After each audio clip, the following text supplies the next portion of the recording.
Bonjour les graphes, je voulais qu'on se fasse un petit point sur les cryptos, notamment donc sur le Bitcoin. Donc grossièrement, on est venu buter sur la résistance. La congestion que l'on devait faire, elle a été... Alors, c'est toujours la même chose. Plus vous faites la consolidation et vous n'allez pas justement faire un retracement très poussé, mieux c'est, plus ça veut dire que le courant acheteur est fort et que donc la cassure haussière que vous aurez ensuite sera déclencheur.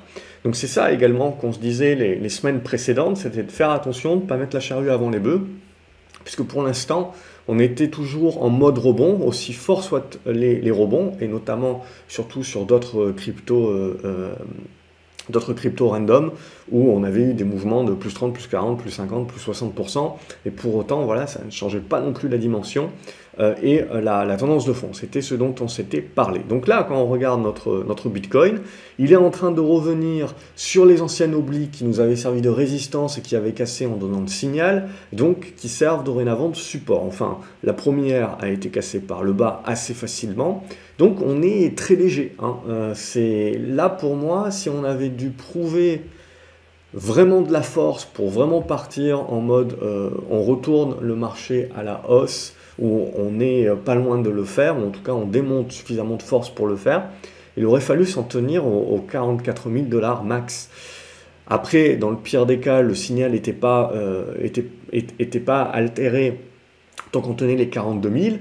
Là, on commence à jouer un petit peu avec le feu, pour ma part, en jouant un petit peu trop avec cette zone des 40 000, 40 500 $, qui est vraiment un petit peu le dernier rempart. Alors bien entendu, il restera des supports, mais la problématique, c'est que si on ne réagit pas rapidement maintenant, en remontant au-dessus au moins des 42 000, 43 000 $, ben, c'est très léger.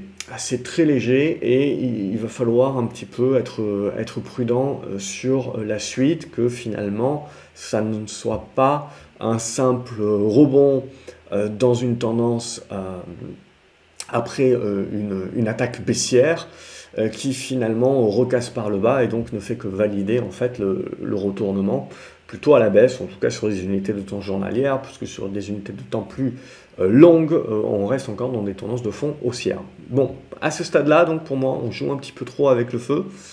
Ça reste une zone de support, il va falloir réagir, mais il va falloir réagir vite. C'est ça qui nous en dira vraiment plus. Sinon, on reprend ce qu'on avait déjà il y a un mois, c'est-à-dire une phase de zigzag où voilà, on n'a pas, c'est pour du trader et pour l'instant on n'a pas de signaux. Donc voilà un petit peu, pour moi ce qui est important de voir, c'est de remonter très rapidement au-dessus des 42, 43K, sinon c'est moyen moins. Et on va regarder donc l'Ethereum. L'Ethereum, c'est à peu près la même idée. On avait cassé cette oblique ici. On est venu chercher les zones de résistance. On fait la conso. Conso, ça aurait été bien de ne pas la faire trop profonde. Donc de s'arrêter notamment sur cette zone des 3100 $. Là, on va aller chercher un petit peu plus bas. C'est pas encore, il n'y a pas mort d'homme, hein, globalement, donc on peut en fait faire juste un retracement sur cette ancienne oblique résistance qui deviendrait support aux alentours des 2950, 3000 $ pour arrondir. Il va falloir tenir cette zone-là. Et ensuite, ce qui est très important pour moi, c'est non seulement de tenir, mais c'est ensuite la réaction sur cette tenue-là, et donc la réaction qui doit être très vive et très forte. Et c'est ça qui doit démontrer donc la force des acheteurs. Et si tel n'est pas le cas, et donc si on commence à ramer, on fait un petit rebond, mais c'est pas vraiment très puissant, on n'est pas dans la capacité de revenir assez rapidement au-dessus des 3200 $, etc., pour moi, c'est un bémol, c'est un panneau attention où voilà, faut être un petit peu prudent. On reste dans des zones de construction, mais on est revenu dans quelque chose d'assez neutre et plus de positif, comme c'était le cas encore la semaine dernière. Il aurait fallu, comme je l'ai dit, ne pas consolider trop fort. Et là, à mon sens, c'est un petit peu trop fort, donc il faut rester un petit peu plus vigilant pour la suite. On peut regarder d'autres cryptos rapidement, hein, on va retrouver à peu près les mêmes choses. Donc sur Eve par exemple, qui avait gagné plus de 100%, hein, on le voit dans ce qui restait un rebond, et regardez, on est venu casser cette oblique ici, mais pour l'instant, donc le marché dans sa consolidation nous a démontré qu'en fait ils s'en foutaient de cette oblique-là. Ce qui l'intéressait, c'était ce dont on avait parlé, c'était les résistances horizontales. Ces résistances horizontales qui font la différence entre mon rebond au prorata de la baisse que j'ai prise ces derniers mois, et ma tentative de retournement en tendance haussière. Et donc on voit, on bute sur la résistance, très rapidement, on retourne chercher les supports. Et donc là, même chose, on voit sur Eve qui est en train de revenir sur un niveau pivot qu'il va falloir tenir. Mais non seulement il faut le tenir, mais il faut avoir la capacité en fait de réagir vivement dessus. Sinon, c'est un peu trop mou et qu'on n'arrive pas à redépasser les 200 $, il faut, voilà, on va rester dans une espèce de ventre mou à ce stade-là, et donc en fait dans une construction peut-être un petit peu plus lente qui peut se mettre en place. Donc tout n'est pas perdu, mais pour moi, voilà, on a mis un petit coup d'arrêt et éventuellement on peut commencer, ça va être des constructions beaucoup plus lentes. Donc ça, on verra plus tard. Algo, pas grand-chose là-dessus non plus. On voit que celle-ci était un petit peu plus faible puisque le rebond avait été moins puissant, mais bon, c'est quand même du 30% de hausse. Et là, même chose, hein, on le voit, là, on revient même pas sur les supports, on a tout recassé par le bas. Donc là, directement, voilà, ça fait partie de ces cryptos où on n'est même plus en mode vigilance, on est en mode, voilà, c'était un simple rebond dans une tendance qui est baissière, un simple rebond technique, et pour l'instant, on n'a même pas la construction éventuellement qui se fait. Il n'y a plus grand chose à se mettre sous la dent. Avalanche, même chose. On avait poussé ici, là on recasse tous les supports. Il va rester des supports obliques, etc. qui peuvent réagir, mais c'est pas exceptionnel. C'est pas du tout exceptionnel. Donc voilà, je resterai un petit peu méfiant là-dessus. Je passe toutes les actions, puisque évidemment c'est dans la même logique. On a cassé pas mal de choses par le bas. Au niveau du BAT, même chose, hein. On a une bonne poussée ici, mais vous ne tenez pas les supports. Bam, on recasse tout par le bas. Donc voilà, je laisse en suspens. On laisse, il faudra voir la réaction.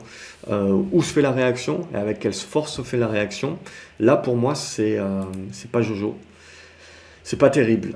Binance Coin qui revient sur une zone de support, donc il faudra réagir aussi, mais même chose qu'on s'est dit sur les autres. Bitcoin Cash, elle dégrade également, là, même en dessous des niveaux de support, donc elle prouve quand même une certaine faiblesse par rapport au reste. Cardano, on revient également sur la zone support, mais pour l'instant ça réagit pas trop, donc il va falloir réagir maintenant. Mais même chose, ça va devenir compliqué par la suite, hein. Pour moi, on a corrigé un petit peu trop profondément. Bon, rien, c'est pas encore perdu, je dirais, mais ces prochaines séances, on va avoir, ça va tout de suite se faire et ça va tout de suite nous donner quelque part le verdict. Chainlink, même chose, faiblesse, on ne tient pas au minimum les supports, donc voilà, moi je pars du principe que là, on a sur beaucoup de cryptos surtout eu des rebonds, mais qui ne remettent pas en cause les tendances de fond qui étaient dégradées. Même Cosmos, qui était un petit peu plus propre, on redégrade. Alors on aura peut-être une réaction sur cette oblique ici, mais globalement on est en train de dégrader là aussi.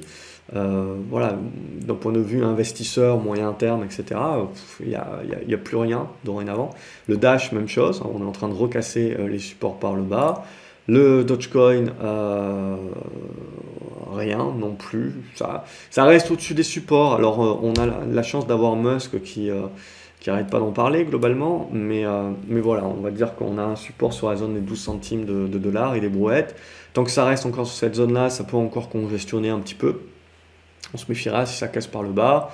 Pour les cryptos un petit peu moins qualitatives, enfin le Dogecoin n'est pas qualitatif, mais bon, vous m'avez compris. EOS, là, même chose, on avait fait une bonne poussée, hein, c'est quand même des bons rebonds. De 50% là en l'occurrence. On revient là sur la zone de support, il va falloir tenir, réagir. Donc la semaine prochaine, hein, la vidéo de la semaine prochaine, globalement, ça sera celle qui sera la plus importante pour faire le point un petit peu si on est capable de réagir et de construire et de commencer. Voilà, les constructions un petit peu plus qui vont prendre peut-être un petit peu plus de temps, mais qui vont maturer. ou si on recasse par le bas et on relance les tendances baissières, bien entendu. Elrond, même chose, on avait fait la poussée ici, on bloque, hop, ça nous permet de construire les figures. Là, vous avez le support intermédiaire qui est ici, qu'il faudrait tenir, sinon on va chercher les obliques. Mais même si on va chercher les obliques et qu'on rebondit, ça reste des rebonds de trader. Tant qu'on ne réussira pas à redépasser ces niveaux médians, ça va être un petit peu compliqué, hein. Ça devient là un petit peu plus moche. Ça peut réagir, bien entendu, hein, c'est ce qu'on attend. Là aussi, sur Ethereum classique, c'est qu'on trouve quand même une réaction aux alentours des 35 $. Mais la force de la réaction, pour moi, c'est ça qui va être le plus important, plutôt que la réaction en elle-même, hein. Horizon, alors j'ai tous les obliques qui ont pété. Alors, je sais, il n'y a pas de rollover normalement sur les cryptos, mais bon. Donc voilà, là aussi, voilà, on casse un support intermédiaire. Ces obliques-là sont les supports qu'on a en visu et qui peuvent permettre les constructions. IOTA, c'est moche également, hein, sous les 78, c'est pas terrible. Litecoin, pareil, faiblesse. Monero, non, je passe rapidement. Monero, ça tient quand même plutôt pas mal. Alors même si ça devait revenir, allez, j'irai même jusqu'aux 185 $, là, il des brouettes. Si on trace un petit peu droit, 190 plutôt, ça resterait encore propre. Donc ça serait encore une construction qui serait encore propre à ce stade-là. Mais on va dire qu'elle fait partie de celles qui sont un peu plus résilientes. NEM, c'est pas bon non plus. Neo, non plus. Nano, un petit peu encore. Nano, à tenir, cette zone des 2,13. MySgo, non plus. Pas terrible. Polkadot, non plus. Polygon, encore moins. Qtum, non plus. Hop, je passe les actions. XRP, non plus. Terminé. C'est plus Jojo. Stellar. Alors Solana, avant de passer à Stellar. Encore, éventuellement. Donc on voit, hein, c'est quasiment 80% de hausse pour Solana. On est en train de revenir là sur une zone de soutien, donc il faudra la tenir. Sinon, il y aura cette autre zone ici qui avait été le break, qui avait permis de partir, qui peuvent permettre des rebonds pour les traders. Mais sinon, bon, on partira sinon en mode construction, vous voyez, dans des figures un petit peu plus en triangle symétrique, un petit peu plus large. Donc, pas de bull run, pas de relance de tendance moyen terme de sitôt, quoi. On a fait surtout un rebond au prorata de la baisse, mais qui n'a pas remis en cause pour la majorité des cryptos, si ce n'est l'essentiel, leur tendance de fond qui reste dégradée. Stellar, même chose, c'est pas Jojo. Luna, qu'est-ce que ça nous fait Luna? Même celle-ci qui était assez propre, on voit, on avait cassé cette résistance ici, on a réintégré. Donc c'est pas terrible, même si elle reste encore très forte, donc c'est celle qui peut avoir le plus de réactions si on essaye de travailler des rebonds. Sinon, en termes de support, hein, la configuration là reste toujours propre, je dirais au-dessus des 80 $. C'est une des seules d'ailleurs, je crois. Tezos, c'est pas bon. Sandbox, c'est pas bon. Tronix, c'est pas bon. VeChain, peut-être. Il faudra tenir cette zone ici. On voit 55, entre les 50 et 55 centimes de dollars. Sinon, ça peut nous permettre de maturer une construction. Sinon, c'est pas terrible. Si ça casse tout court. Waves. Enfin, faut s'accrocher quand même avec la volatilité, hein, globalement. Donc, vous passez de 10 $ à 60, puis vous repassez à 20. Il devrait y avoir une réaction, donc vous pouvez faire au moins un prorata éventuellement. Alors, vers cette zone des 20 $, même jusqu'à 18 $. Hein, on peut essayer de lisser un petit peu le prix d'achat avec les cryptos. Toujours compliqué d'avoir exactement le bon point. Mais globalement, c'est ça qui va nous intéresser. Vous voyez, c'est les niveaux de ces horizontales que j'avais tracés, qui devrait servir de support pour au moins jouer le rebond. Et après, là aussi, même chose, il faudra avoir la force du rebond et la construction pour vraiment faire la différence entre on est en train de construire quelque chose ou on recasse tout par le bas et c'était juste un coup magistral, certes, mais juste un coup. Zcash, une bonne poussée également, on est revenu sur la résistance horizontale, on revient dorénavant sur la zone support à tenir, donc réagir. On peut éventuellement aller même jusqu'à la zone des 140. Mais pas plus, hein. Sinon on redégrade tout ce qu'on a construit. Voilà, je ne passe pas sur les actions, ça sert un petit peu à rien globalement, donc vous l'avez compris. On est sur des niveaux pivots sur pas mal de cryptos, il faut que ça réagisse, mais plus que la réaction, c'est la force de la réaction qui va nous intéresser. Et pour l'instant, je ne mettrai pas ma main à couper, mais pour l'instant, cette force de la réaction, je la sens un petit peu moyen.